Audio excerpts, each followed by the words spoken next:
propias personalidades, nuestras propias dudas. Y el apóstol Juan acá nos va a recordar que todo aquel que ha nacido de Dios ha vencido al mundo. Y esta victoria de la que Juan nos va a hablar, esta victoria que no siempre se ve, pero es una victoria real. Esto es lo que dice la palabra de Dios. Miren, todos tenemos luchas. Capaz no la cuantifican, ¿verdad? Pero yo mientras preparaba este estudio bíblico comencé a pensar, ¿cuáles son mis luchas? ¿Cuáles son las mías? Pastor seguramente ya no tiene más luchas, dicen algunos. Tengo muchísimas. Y escribí algunas. Por ejemplo, yo lucho con mi actitud. A la mañana, por ejemplo, no quiero hacer ejercicios, pero lo hago cada mañana. Por una lucha, no vayan a creer, él seguramente se levanta ya. Tampoco no me quiero levantar a orar, no me quiero levantar, pero tengo que hacer mis ejercicios espirituales porque ¿cómo estar ahí? Y siempre quiero ser perezoso, ¿verdad? Quiero ser perezoso. Si tengo la posibilidad, quiero ser perezoso. Si hay posibilidad, voy a hacer. Otras veces lucho con mis prioridades. A veces mi celular está primero, a veces segundo está mi trabajo, a veces segundo está mi familia, a veces tercero está la iglesia. A veces no me doy cuenta, ¿verdad? Y cambio mis prioridades pecando, ¿verdad? En no poner a Dios siempre en primer lugar en todo. Yo sé que ustedes luchan con lo mismo. Yo sé que es así. También lucho con mi salud.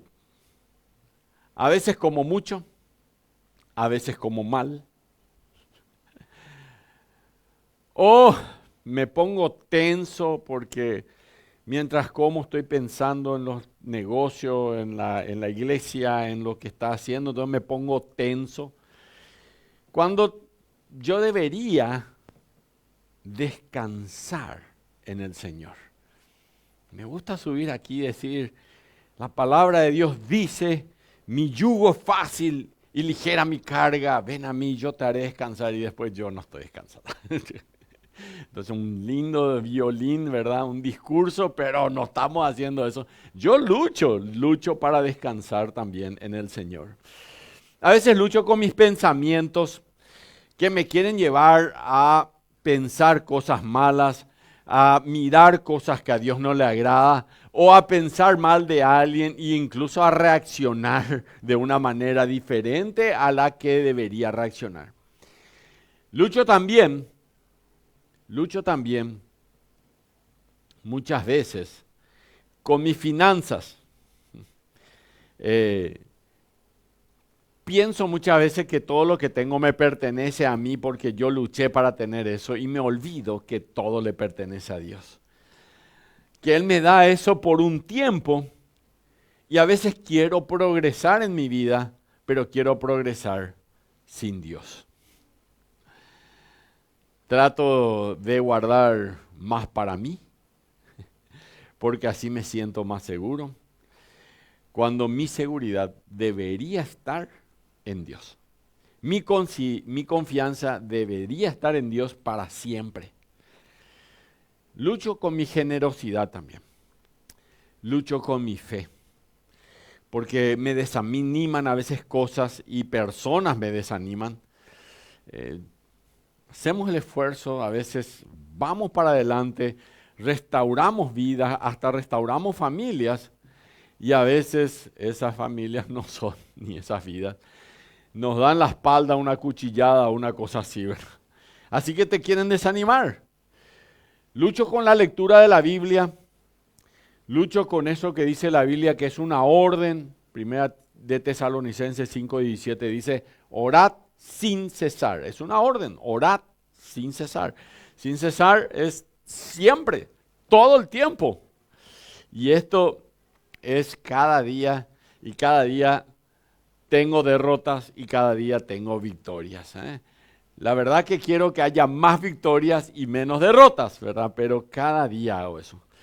Todo verdadero creyente es consciente que en sus últimos 20 años han sido increíbles los ataques contra nuestras virtudes cristianas y contra aquel que quiere tener un carácter íntegro delante de Dios y realmente conseguir lo que dice la palabra de Dios, una verdadera sabiduría en el Señor. Nuestra cultura todo el tiempo pierde el compás de todo lo que es moral, cada vez peor. Y el cristiano puede animarse y fortalecerse para vivir una vida de honra a Dios al estudiar y aprender lo que enseña la palabra de Dios. Y cuando el apóstol Juan, primera de Juan capítulo 5, escrito por el apóstol Juan, está escribiendo en este momento, ¿cómo estaba Juan? ¿En qué momento estaba Juan? Juan estaba 60 años ya que Jesucristo había muerto y resucitado y había ascendido a los cielos. Ya había pasado 60 años. Juan ya tenía cerca de los 90 años. Estaba cerca, Primera de Juan, cerca de los 90. Vivió hasta el año 96 o hasta el año 98, después de Cristo. Así que ya habían pasado 60 años aproximadamente. Después él escribe, él es llevado a la isla de Patmos y escribe allí el libro de Apocalipsis. Después sale de la isla de Patmos, escribe segunda de Juan y tercera de Juan. Lean este libro, son muy buenos libros. Estamos terminando primera de Juan. Ya había pasado de que Jerusalén, la meca de los judíos y la meca del cristianismo, había sido tomado por el emperador Tito, que arrasó con Jerusalén y además derribó todo lo que había, ¿verdad? De tanto de lo que había sucedido. Resulta ser que asediaron Jerusalén durante 6 meses alrededor. Los judíos se habían puesto allí en las murallas para defender Jerusalén. Y los romanos, ¿qué hicieron? Dijeron, bueno, vamos a esperar que salgan. En Jerusalén no se puede plantar, es un desierto. Agua hay, pero el torrente de agua que entra a Jerusalén es un torrente que viene de afuera. Es un torrente que, el torrente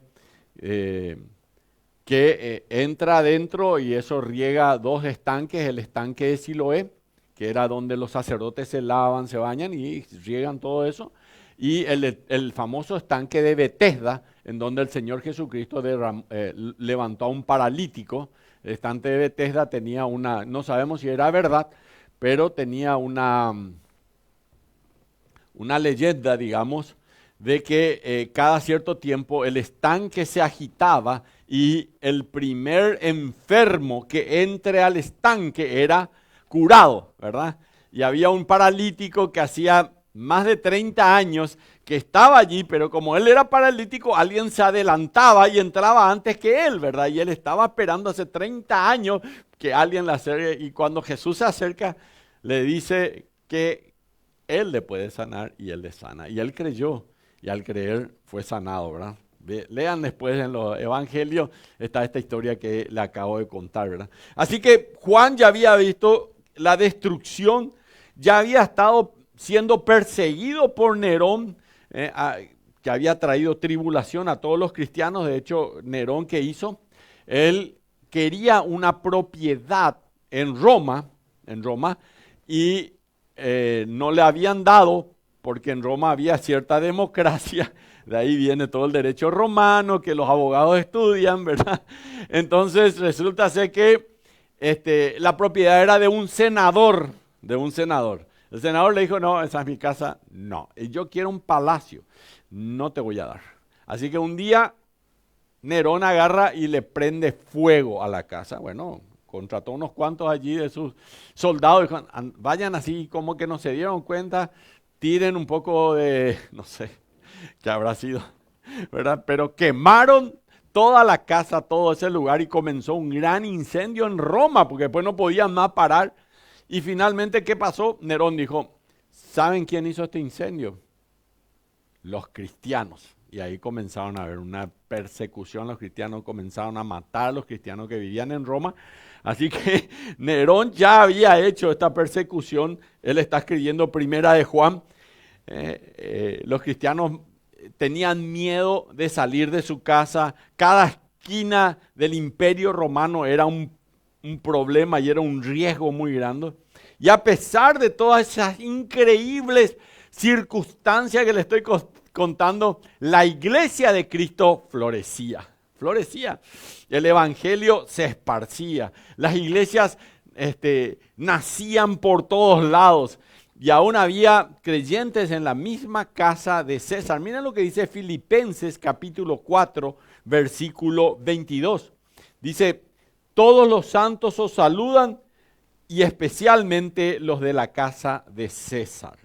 Y esta es otra de las cosas que, entre paréntesis, hizo el apóstol Pablo. Fue llevado cautivo a Roma, ¿verdad? Porque lo quisieron matar los judíos. Cuando estaban por matarle los judíos que hizo Pablo, él dijo, ¿me van a matar a mí? Yo soy ciudadano romano. Entonces, no hay que tocarlo a un ciudadano romano porque ahí Roma se caía con todo contra él. Entonces retrocedieron, él fue llevado allá, él mostró, Saulo era Saulo de Tarso, pero después se convirtió a Pablo. Y entonces él fue y apeló a César, ¿verdad? Para que le juzgue César. Así que fue llevado a Roma 2 veces y la tercera vez lo mataron. 3 veces él estuvo en Roma. Y cada vez que él iba cautivo a Roma, la primera y la segunda vez tenía arresto domiciliario. Los que saben, los abogados saben de qué estamos hablando, ¿verdad? Así que estaba en una casa y en esa casa, ¿qué hacían? Le ponían y le engrillaban a Pablo con una cadena un poco larga y le engrillaban también a un soldado romano que le cambiaban cada 2 horas. Cada 2 horas le cambiaban a un soldado romano al lado de él. ¿Qué ustedes creen que le decía Pablo a cada soldado romano que entraba cada 2 horas? Cristo es el Salvador. Cree en Jesucristo como tu Salvador. Entrega tu vida a Jesucristo. Y él después de 2 horas, y el apóstol además que tenía los dones del Espíritu Santo para decirle esto, hacía que cada 2 horas se convierta un nuevo soldado. Y Pablo le dice en Filipenses capítulo 4, versículo 2, todos los santos os saludan y especialmente los de la casa de César. Allí ya había sido llevada el evangelio. Incluso cuando los apóstoles fueron finalmente martirizados y Juan, como el último apóstol, sobrevive, el evangelio de Cristo seguía desafiando a la inmoralidad, desafiando a las falsas religiones y muchas otras cosas más. El evangelio siguió siendo proclamado no gracias a algún movimiento estratégico, sino gracias a la integridad de los cristianos y las iglesias locales. Y el evangelio sigue siendo hoy, 2000 años después, fuerte, mientras las iglesias prediquen la palabra, mientras las iglesias disipulen a los nuevos creyentes y mientras las iglesias equipen a los santos y luego cada testimonio va a hacer que la iglesia sea más fuerte. El cristiano vive y testifica el evangelio en cada área de su vida. Y todos los creyentes tenemos una base firme. La base está en Jesucristo. Y esa base es y debería ser nuestra victoria en Cristo. Y eso es lo que dice acá Juan. Porque todo lo que es nacido de Dios vence al mundo. El creyente vive sobre el fundamento de que es y será siempre victorioso. Ese es el fundamento. Esta es la victoria que ha vencido al mundo, nuestra fe. Necesitamos entender que en los días del apóstol Juan, quiero que escuchen esta parte, la palabra victoria también era el nombre de una diosa.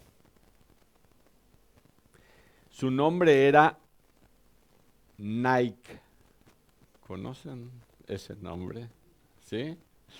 Bueno, ese es el nombre de una diosa griega romana, que es una marca deportiva hoy, ¿verdad? También había una ciudad en honor a esta diosa que era Nicópolis. y que significa la ciudad de la victoria, ¿verdad? Que fue nombrada en honor a César Augusto, cuando César Augusto vence a Antonio, el emperador Antonio, y a Cleopatra, ¿verdad? Su esposa egipcia, ¿verdad? Cleopatra. Y el mundo romano vivía para Nike, es decir, para la victoria. Eran orgullosos de su dominio sobre el mundo, disfrutaban su poder. Había un eslogan en Roma que decía, Roma reina, Roma gana. Y esto es exactamente la perspectiva que el apóstol Juan va a hacer acerca del cristianismo. Incluso cuando los cristianos estaban siendo marginados, cuando estaban siendo perseguidos, Juan mismo pronto sería exiliado y el apóstol Juan audazmente selecciona esta palabra para definir al cristiano y para definir al cristianismo. El cristiano es victorioso, el cristianismo es victoria. Y estas serían las noticias más alentadoras. Juan está terminando su carta, le quería dejar un aliento a la iglesia y él le define que estas palabras como unas palabras que realmente sean refrescantes para la iglesia. Que se sentía de cualquier forma la iglesia menos victoriosos. Porque o le mataron a su pariente, o le mataron a su amigo, o le metían al gran coliseo y le tiraban a los leones. Así que, ¿qué es lo que sentían ellos? En realidad derrotas y nunca nada victoria. Sin embargo, no era así. Primera Juan 5, 4 y 5 es el texto donde Juan va a desarrollar este pensamiento. Y Juan quiere que aprendamos que la vida cristiana está llamada, y la vida de un cristiano está llamado a ser victorioso.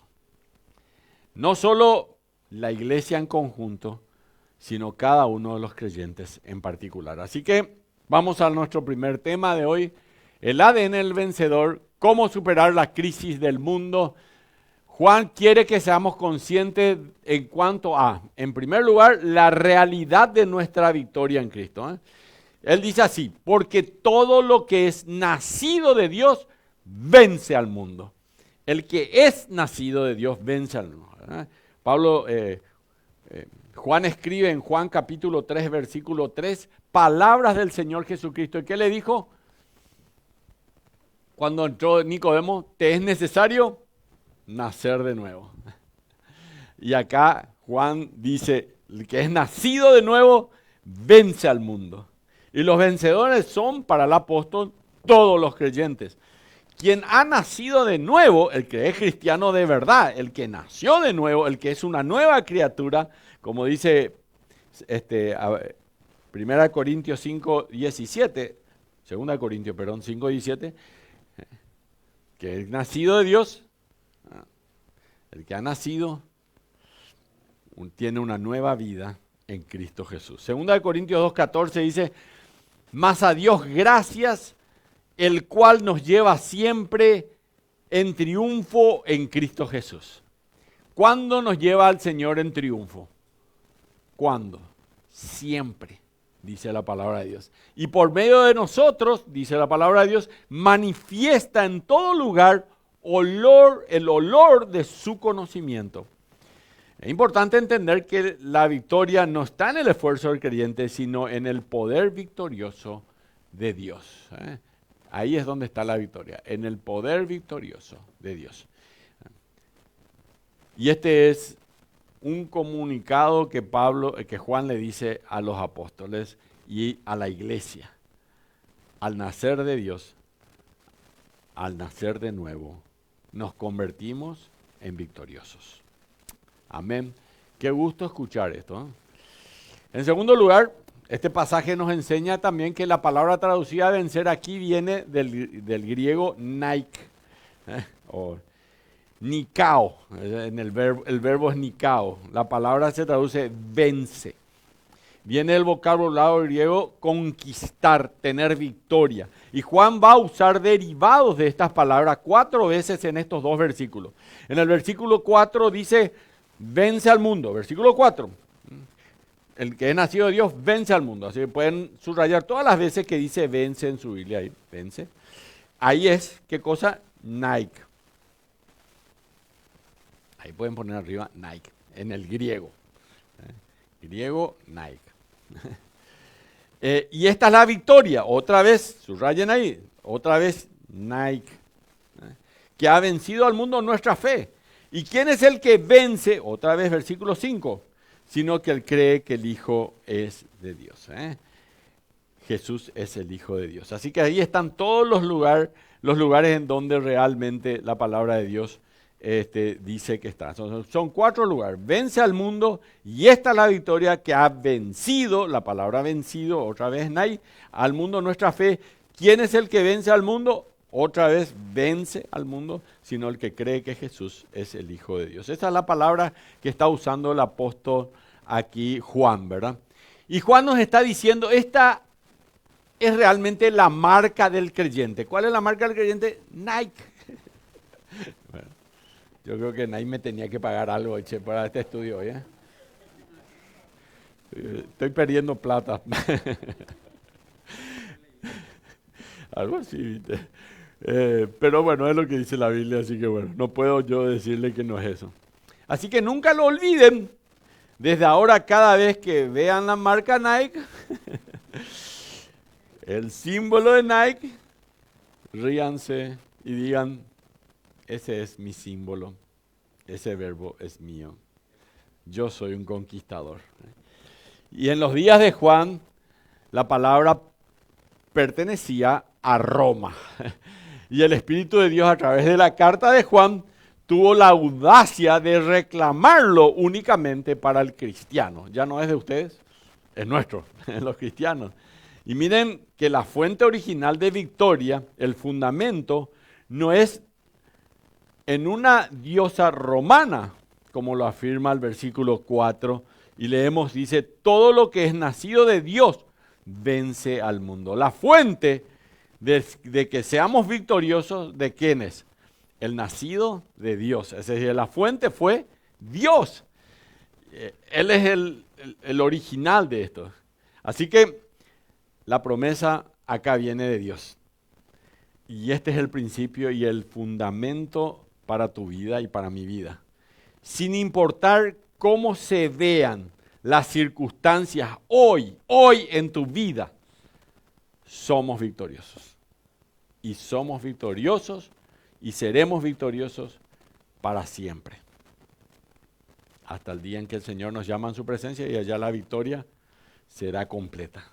Y de hecho Juan escribe de una forma que debe haber sorprendido quizás a aquellos de la iglesia que leían esta carta. En el tiempo presente, él dice, vence al mundo. No es que vencerá al mundo, no es que tal vez vencerá al mundo, quizás vencerá al mundo. Vamos a ver si le vence al mundo. No, él dice, vence al mundo. Y Dios y aquel que es nacido de Dios está ganando incluso ahora mismo. Y mi pregunta es, ¿estamos así nosotros realmente? ¿No le parece que al ver la vida de tantos creyentes derrotados, hoy en día parece que eso no está sucediendo? La victoria de la que Juan está hablando es sobre el sistema de este mundo y por lo tanto sobre el maligno que lo dirige.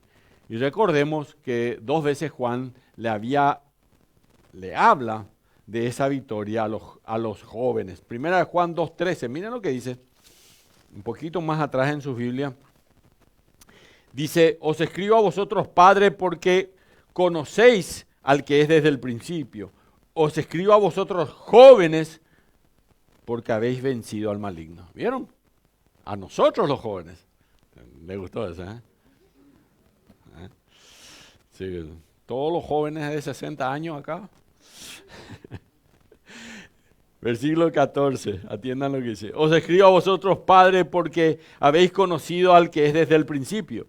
Y os escribo a vosotros, jóvenes, porque sois fuertes y la palabra de Dios permanece en vosotros. ¿Y qué dice?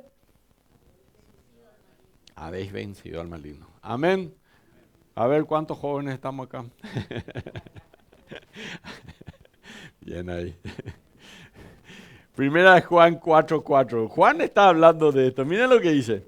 Hijitos, vosotros sois de Dios y lo habéis vencido. Porque mayor es el que está en vosotros que el que está en el mundo. Amén. Así es. Eso dice la palabra de Dios. Mayor es el que está en nosotros. ¿Quién está en nosotros? El Señor Jesucristo. ¿Quién le invitó a Cristo que entre en su corazón, en su vida? ¿Lo hicimos? ¿Sí? Él que está en nosotros. Él dice, el que a mí viene, no le echo fuera. ¿Y sabes qué dice más él? Él dice, aquí yo estoy a la puerta y llamo. Si alguno oye mi voz y abre la puerta, entraré a él. ¿Él puede mentir? No. Por eso yo tengo que invitar a Jesús. Si quiero ser un victorioso, tengo que invitar a Jesús. Porque Él, ¿qué va a hacer? Él murió por mí en la cruz. Cuando parecía que Él fue derrotado, fue llevado a la tumba fría, solo, 3 días. Y cuando parecía que todo se había acabado, cuando parecía que todo estaba perdido, todos sus discípulos se habían esparcido, al tercer día resucitó de los muertos. Y hoy Él nos ofrece a nosotros tener vida eterna. Y aquellos que aceptan a Jesús como su Salvador, dice la palabra de Dios, tienen la victoria, tienen la vida eterna. Quiero que inclinemos el rostro. Y quizás este sea el mejor momento de tu vida en el cual les puedas decir a Él, Señor Jesús, yo reconozco que tú eres el Señor y Salvador mío.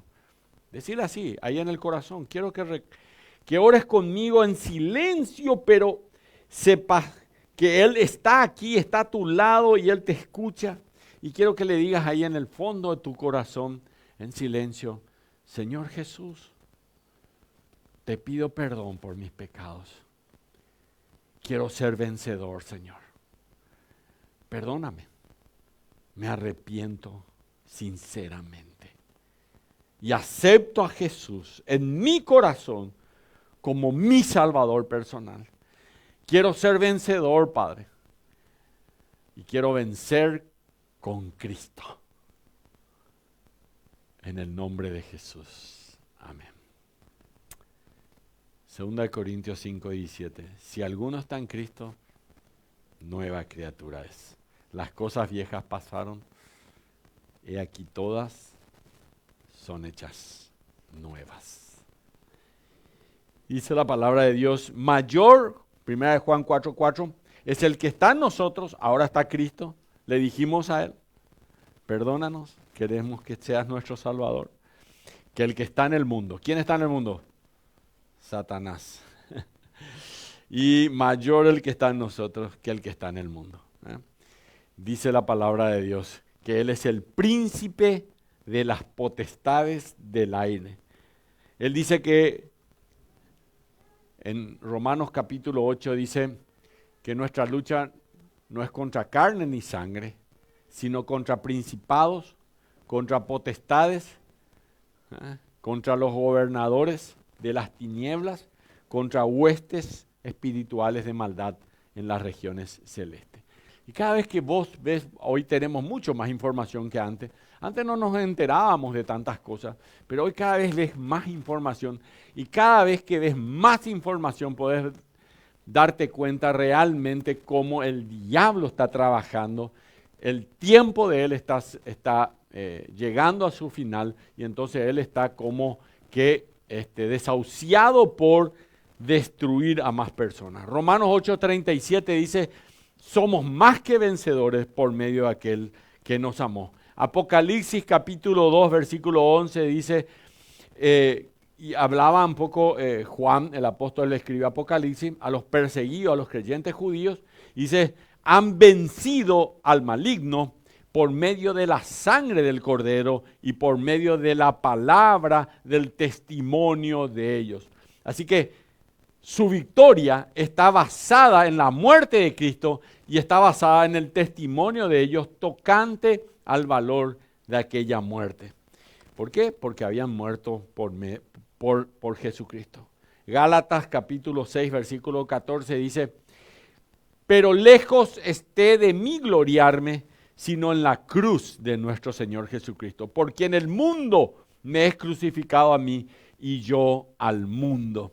Así que es necesario entender que Cristo derrotó totalmente al diablo y al mundo, venciendo sobre el diablo y sobre el mundo en la cruz del Calvario.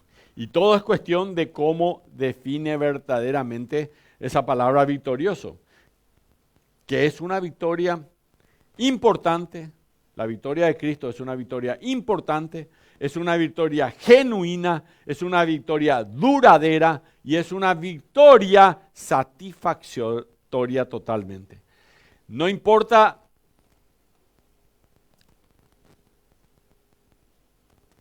lo que quizás estés pasando ahora o que aparentemente o simplemente no parece que estés teniendo la victoria. Yo te cuento que la causa de Cristo está ganando. Y lo que es más importante, Pablo va a decir, estamos atribulados en todo, 2 Corintios capítulo 4, versículo 8 y 9, mas no angustiados. Pablo va a decir, estamos en apuros, mas no desesperados. Estamos siendo perseguidos, dice el apóstol Pablo, mas no desamparados. Fuimos derribados, sí, pero no destruidos. Pablo se levantaba de nuevo. Solo el hombre que ha nacido, la mujer que ha nacido realmente de Dios, verdaderamente, vence al mundo. Porque por la fe puede elevarse por encima de todas las cosas perecederas y contemplar las cosas eternas. Un escritor, William MacDonald, dijo, quiero leerles, el que verdaderamente vence al mundo no es el gran científico, no es el filósofo, no es el teólogo más nombrado, sino el sencillo cristiano que se da cuenta de que las cosas que se ven son temporales y que las cosas que no se ven son eternas. ¿Y dónde queremos tener victoria? En las cosas eternas y no en las temporales. Juan comienza dándonos la realidad de nuestra victoria como creyentes y todo lo que es nacido de Dios es victorioso sobre el mundo. Pero en segundo lugar, la razón de nuestra victoria, 1 Juan 5:4, y esta es la victoria que ha vencido al mundo, nuestra fe. Él ahora va a hablar de la razón. La victoria sobre el mundo, que es de Cristo, se hace realidad en el creyente por la fe. Ahora yo tengo que decir, es cierto, yo puedo vencer al mundo porque es mayor el que está en nosotros que el que está en el mundo. Así que yo puedo vencer mis problemas y también ayudar a otros a vencer sus problemas. Y la fe en Jesucristo y la dedicación total de la vida a Él hacen que el creyente sea un vencedor. ¿Entienden? Y esto es algo que Juan va a repetir para llamar la atención sobre su importancia. Él 4 veces en 2 versículos dice la victoria. Y Juan cambia el tiempo de este verbo aquí al referirse a una victoria basada en el pasado. Él dice, ha vencido. Juan no especifica cuál es el evento al cual se está refiriendo, pero no es difícil para el creyente saber cuál es. ¿Desde cuándo hemos vencido al mundo nosotros?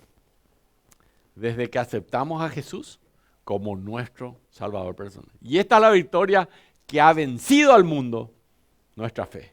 Cuando yo deposito toda mi fe en el Señor Jesucristo, yo comienzo a ser el vencedor para luego convertir eso en una gran victoria. Y Juan identifica esta fe conquistadora con creer que Jesús es el Hijo de Dios y es la fe en la encarnación. La fe en la encarnación es la convicción de que Dios comparte, se preocupa y se identifica con nosotros. Si Dios no nos hubiera amado, ¿para qué vendría a morir? ¿Para qué nacería? Si Dios es creador, ¿por qué Él no hizo una nueva raza de gente más obediente que nosotros, por ejemplo? ¿Por qué no hizo eso? Vamos a matarla a todo esto. Y gente más obediente. Y entonces hubiera sido más fácil. Pero Él vino, sufrió 6 horas por vos en la cruz. Quizás nadie entiende eso porque nunca fuimos crucificados. Pero si alguno de nosotros tuviera 1 minuto en la cruz, clavado, 1 minuto, entendería mucho más el amor de Cristo. Estar 6 horas allí, siendo realmente vilipendiado en todo momento meneaban la cabeza. De hecho, todo el mundo se burlaba y le decía, si eres el Hijo de Dios, bájate de la cruz. Incluso los 2 ladrones de la cruz le decían lo mismo. Si eres el Hijo de Dios, bájate de la cruz y bajaron nosotros también, porque estaría bien eso. Todo el tiempo. Pero Él le dijo a su Padre un poquito antes, en el huerto de Getsemaní, si es posible, Señor, pasa de mí esta copa.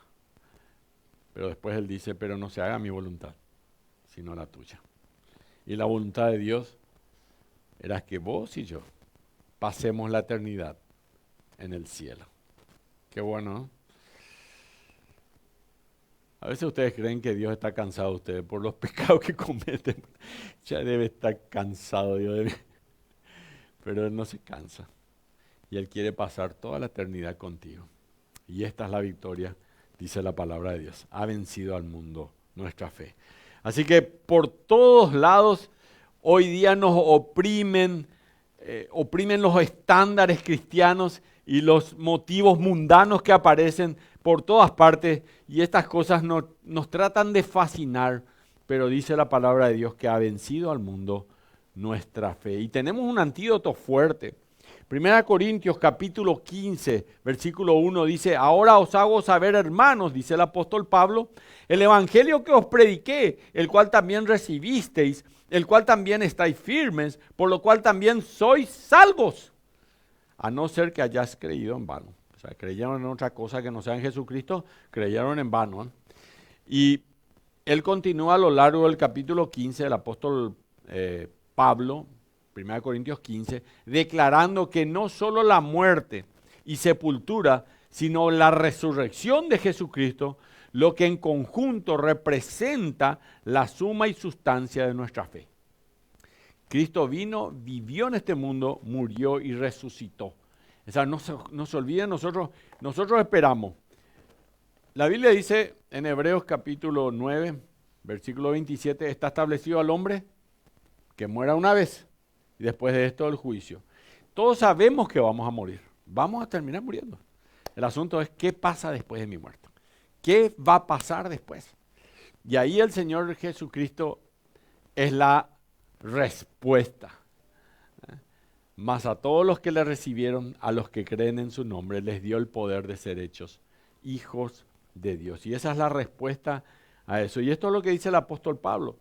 La resurrección de Cristo es nuestra respuesta. Si Cristo no hubiera resucitado, dice el apóstol Pablo en 1 Corintios capítulo 15, vana es nuestra fe, anulada hasta la promesa. Imagínense que yo crea en alguien que murió. Entonces puedo creer en cualquiera, me puedo ir al cementerio a creer en todos los que están ahí también si es necesario. Pero Él no, su tumba está vacía. Él resucitó, por eso yo creo y yo sé que voy a resucitar porque Él resucitó. ¿Por qué los apóstoles murieron por causa del Señor Jesucristo? ¿Por qué cuando le estaban por matar, decían, bueno, la verdad que yo esto inventé nomás, la verdad que no era? Cada uno de ellos murieron por el Señor. ¿Por qué? Porque ellos habían visto al Señor Jesucristo resucitado. Porque ellos fueron a la tumba y estaba vacía.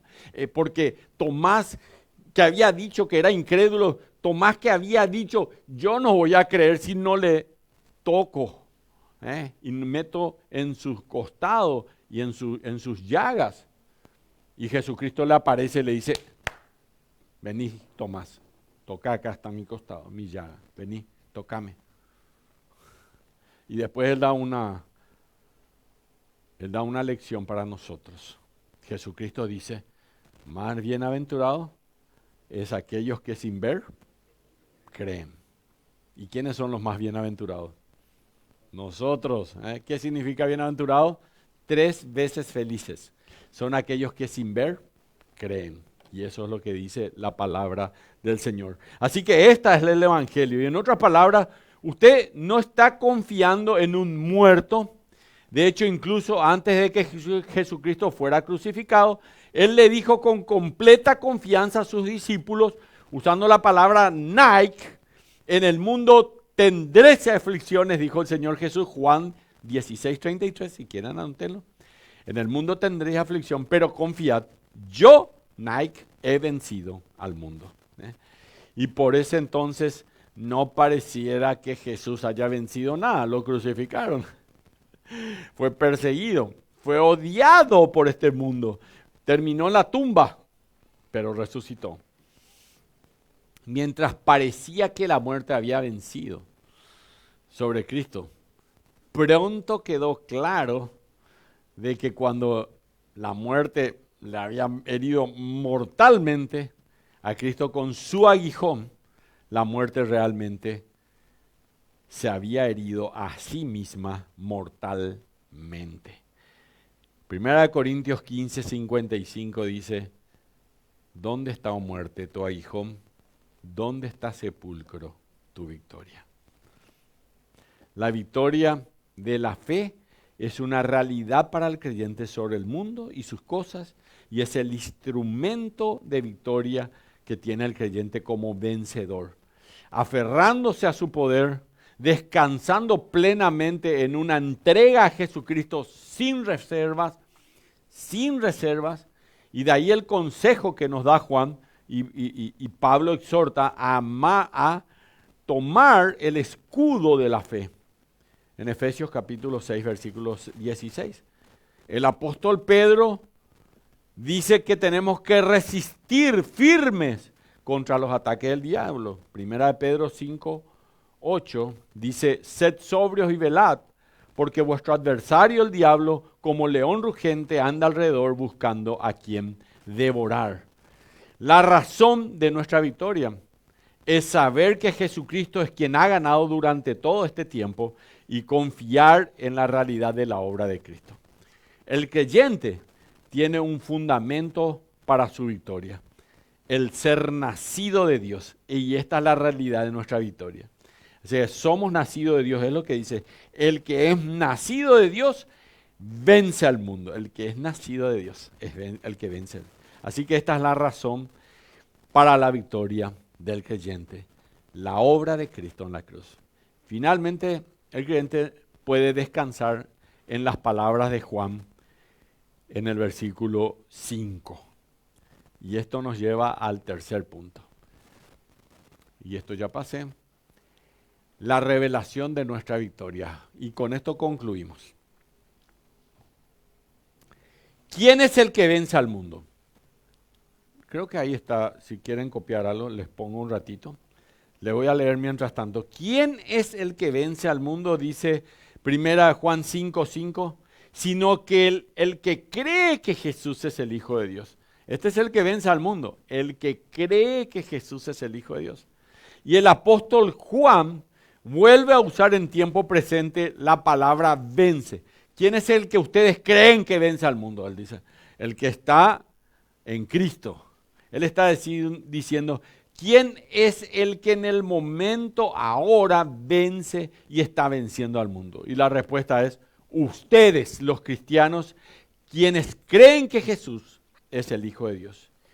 Y hay muchas personas que quieren a Dios, que no tienen ningún problema con la idea de Dios, pero no creen en Jesucristo. Por ejemplo, los judíos, por ejemplo, los musulmanes, por ejemplo, los ateos, por ejemplo, los agnósticos.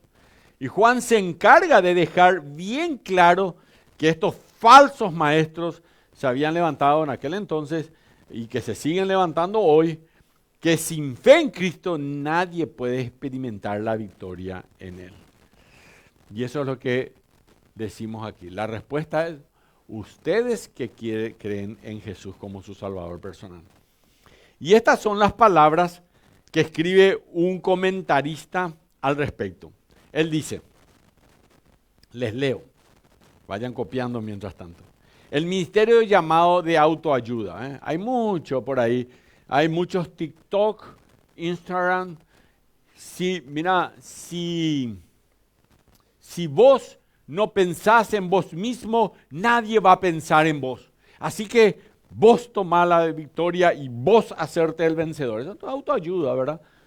Nadie en ningún TikTok te dice, en realidad la victoria está en Cristo. Mayor el que está en vos, no sos vos, sino el que está en vos, que el que está en este mundo. Y eso dice la palabra de Dios. Y estas son palabras que escribe este comentarista muy importante y me llamó la atención, por eso les quiero leer. El ministerio llamado de autoayuda, o en ocasiones los mensajes motivadores, pretenden dar victoria a la problemática del creyente desde su acción personal. Y todo eso es del mundo. Aunque se revista de apariencia piadosa, pero el mundo no puede dar victoria sobre el mundo. Solamente la confianza en Cristo es la única forma de ser vencedores en este mundo. Y por eso es tan importante que guarden esto en su corazón. Juan escribe aquí, aquel que vence, él no está hablando acerca de una clase especial de cristianos, unos cristianos de élite, o una categoría exclusiva, sino que aquel que vence es el creyente en Cristo. En su fe, esa victoria basada en la cruz, en la resurrección, que nos permite ser a nosotros también victoriosos. Así que este es el tercer punto del apóstol Juan. Y hay un escritor muy famoso, antiguo, ya fallecido, William Barclay.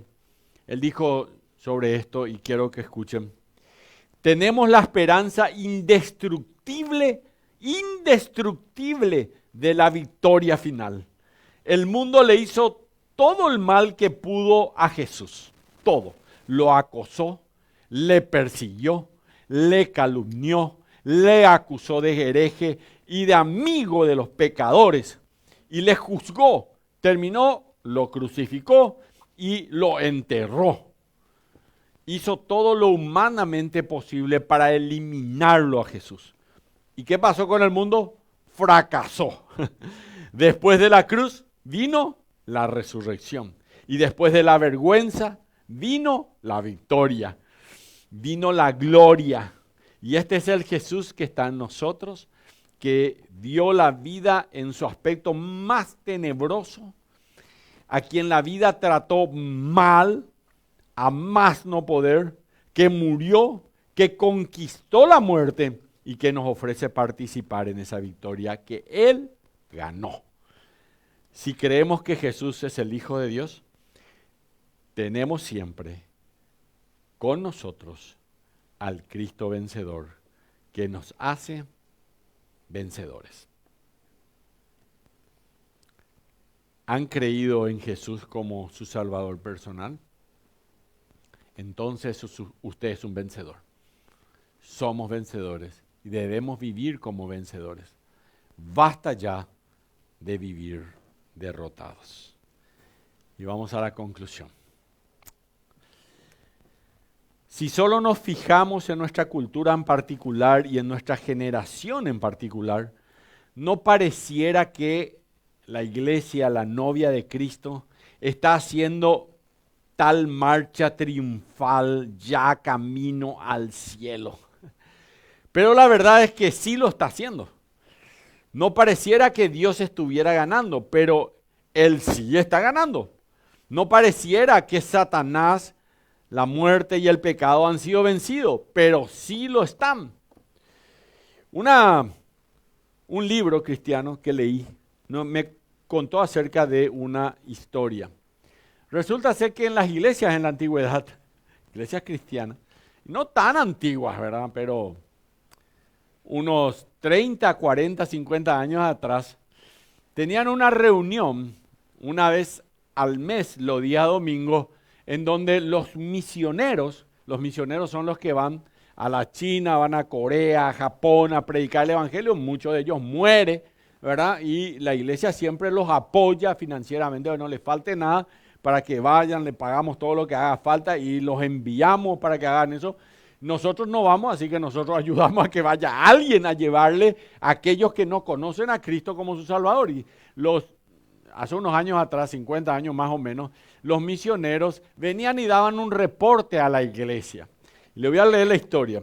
Cuando era niña, dice esta escritora, me encantaban los domingos de misiones cuando los misioneros traían reportes especiales en vez de un sermón. Hay una visita que nunca he olvidado. Los misioneros eran una pareja que trabajaban en lo que parecía ser en la jungla. Conocí a unos misioneros uruguayos jóvenes, que en la frontera en Salto del Guairá estaban predicando entre Brasil y Paraguay, en la nada, en medio de nada, 2 uruguayos, 2 familias uruguayas vinieron a Paraguay a hacer eso. Vinieron, yo estuve con ellos, estuve alentándolos y hasta hoy ellos siguen allá. En medio de la nada, dice que allá los que están en el tema de las cosas, de las drogas, le amenazan todo el tiempo. También conocí a un joven llamado Ramón Rivas. Vivió en mi casa varias veces cuando venía a Asunción. Él se fue a predicar el evangelio en Colombia, a llevar la palabra de Dios a los indios. Y comenzó a predicar el evangelio a los indios y hacía que los indios dejen de trabajar para los que hacían las drogas, las plantaciones de las drogas, ¿verdad? Saben que Colombia era uno de los países, creo que sigue siendo, más lleno de plantación de drogas, ¿verdad? Y Ramón Rivas, paraguayo, se casó con una argentina y fueron allá. Desde el primer día que llegaron allá fueron amenazados, así que cuando él venía, orábamos de rodilla con él. Todavía siento ese momento, estar a su lado, orando allí al lado de él. Y luego íbamos a la iglesia y él era encomendado siempre, Ramón. Un día él iba en una canoa en medio del río y fue asesinado por aquellos que trafican con las drogas. Él murió, dejó a un niño de apenas 1 año con una esposa joven y quedó allá. Y esto es lo que hacen muchos de nuestros misioneros. Les sigo leyendo la historia porque quiero que grafiquen lo que hoy hemos aprendido. Y dice que los misioneros eran una pareja que trabajaban en lo que parecía en medio de la jungla. Estoy segura de que dieron un reporte completo de las iglesias plantadas a los avances en traducción de la Biblia. Pero no me acuerdo mucho de eso. Lo que se me quedó, dice, y para siempre en mi mente, es la historia que ellos compartieron acerca de una serpiente. Un día, allí en el monte, una enorme serpiente de 3 a 4 metros se deslizó debajo de la puerta de entrada de su casa y se metió a la cocina. Aterrados, los misioneros corrieron fuera de la casa y fueron rápidamente a un lugareño que supiera qué hacer. Un vecino vino al rescate con un machete. ¿Alguno de ustedes haría algo así? Dice, tranquilamente entró a su casa y decapitó a la serpiente en un solo machetazo. MacGyver. Tengo que saber el nombre de este tipo porque por ahí aparece en mi casa algo así. Bueno, le sigo leyendo. El vecino salió de la casa triunfante y le aseguró a los misioneros que la serpiente ya está muerta. Pero el vecino le dijo así, hay algo que tenés que saber, le dijo. Va a tomar un tiempo para que el cuerpo de la serpiente se dé cuenta que está muerta. Parecido a lo que pasa cuando una gallina le cortan la cabeza. Toma un tiempo para que la serpiente deje de moverse, aún después que su cabeza ya ha sido cortada. Dice estos misioneros, por casi una hora los misioneros tuvieron que esperar afuera mientras la serpiente se movía y golpeaba todo a su paso.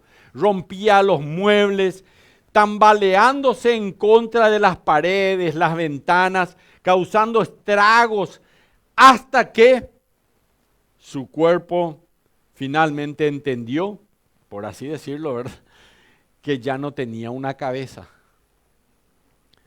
En el sofocante calor esperó esta pareja de misioneros, frustrados y un poco asqueados por lo que habían visto, pero a la misma vez animados de que el alboroto de la serpiente no iba a durar para siempre. Y mientras estaban esperando afuera, de pronto se dieron cuenta de una realidad espiritual. Y aquel misionero dijo así: Satanás es muy parecido a esa serpiente. Él ya está vencido. Es solo que él simplemente no actúa como que ya ha sido vencido. Él está haciendo tanto daño como puede. Pero no olviden, él pronto tendrá que reconocer su derrota. La cabeza del reino de las tinieblas ha sido derrotada. La cabeza del reino de la luz ya ha conquistado. Así que no olvidemos que nuestra victoria ya ha sido ganada. Tiempo pasado, gracias a nuestra unión en Cristo, por la fe en su muerte, en su resurrección, y ahora somos victoriosos en tiempo presente, porque lo declaramos como nuestro Señor, como nuestro Salvador, y recordamos cada día que Nike, vencedor, es la marca de cada cristiano verdadero, porque tenemos el ADN de un vencedor. Amén. Y aunque las crisis de este mundo golpeen con fuerza, no te olvides que vos tenés el ADN del sello de vencedor. Y al igual que aquella serpiente derrotada, que aún arma estragos, el enemigo va a poder sacudir tu entorno, pero su cabeza ya ha sido cortada en la cruz. No camines, querida hermana, querido hermano, hoy como alguien derrotado. Levántate sabiendo que Jesús es tu roca firme sobre cualquier tormenta y que su gracia es un ancla que te sostiene. Así que vive cada día y cada hora descansando que Él es el Rey y que por la fe su triunfo es ahora tu propia realidad, una realidad práctica. Y confía porque en Jesús sos fuerte. Fuerte sos. Y que la victoria final ya es tuya.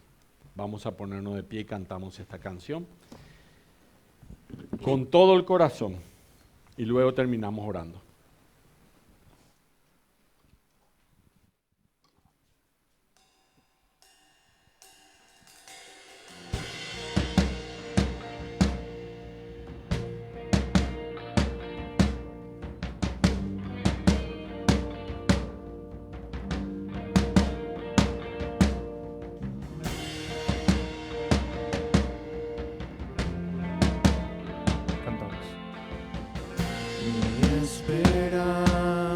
Está en Jesús, en su justicia y en la cruz. De nadie más dependeré, solo en su nombre confiaré.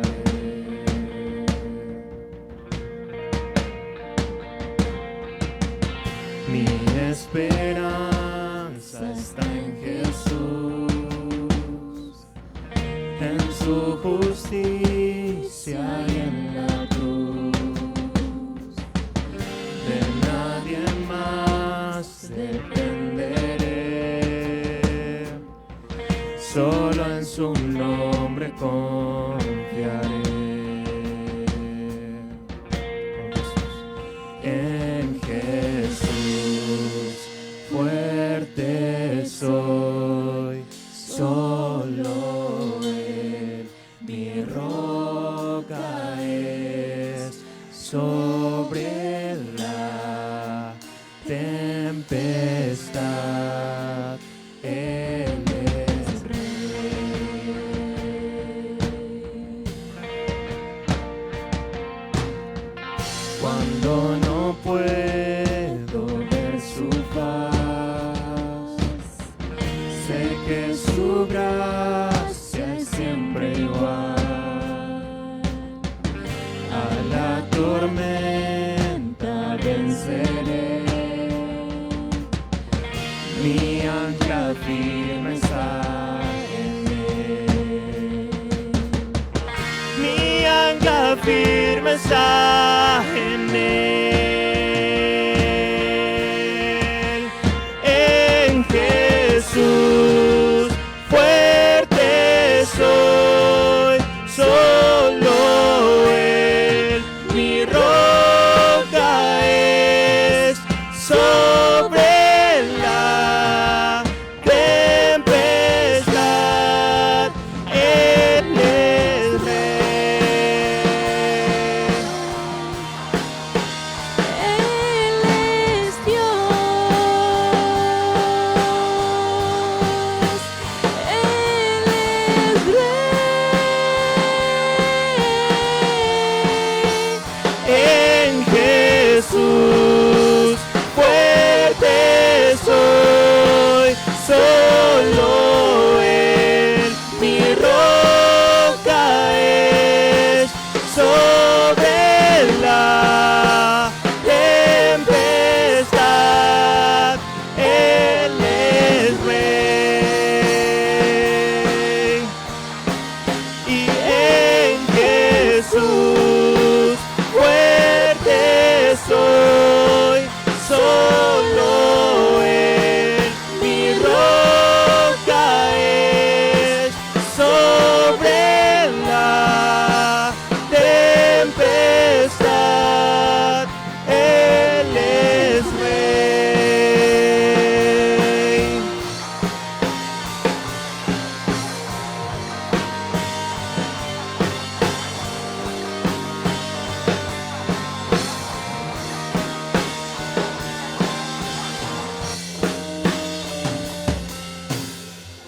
Un día Él regresará,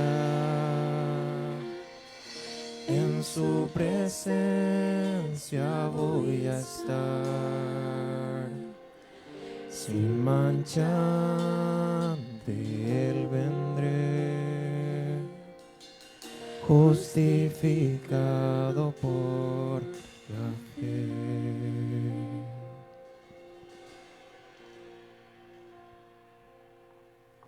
Vamos a orar a Dios. Señor y Padre, en Jesús fuerte sois. Solo Él mi roca es. Y sobre la tempestad Él es Rey. La cabeza del diablo ha sido cortada, Señor, en la cruz del Calvario. Y aunque Él pensaba que era una victoria, era su derrota. Él está haciendo mucho ruido y a veces nos causa mucho dolor, Señor. Y hay muchas tempestades que a veces nos hacen sufrir, Señor. Pero hoy, Señor, sabemos que somos victoriosos, que hemos vencido a este mundo. Y sabemos, Señor, de que el enemigo por un tiempo nada más va a estar así, pero un día Él regresará. Y en su presencia voy a estar, en tu presencia, Señor. Y estoy tan agradecido, Señor, porque hoy, si quizás entré aquí en esta iglesia sin sin todas las ganas, sin todas las fuerzas, quizás con muchas dudas, quizás, Señor, con muchos problemas, con muchas tempestades y con muchos dolores.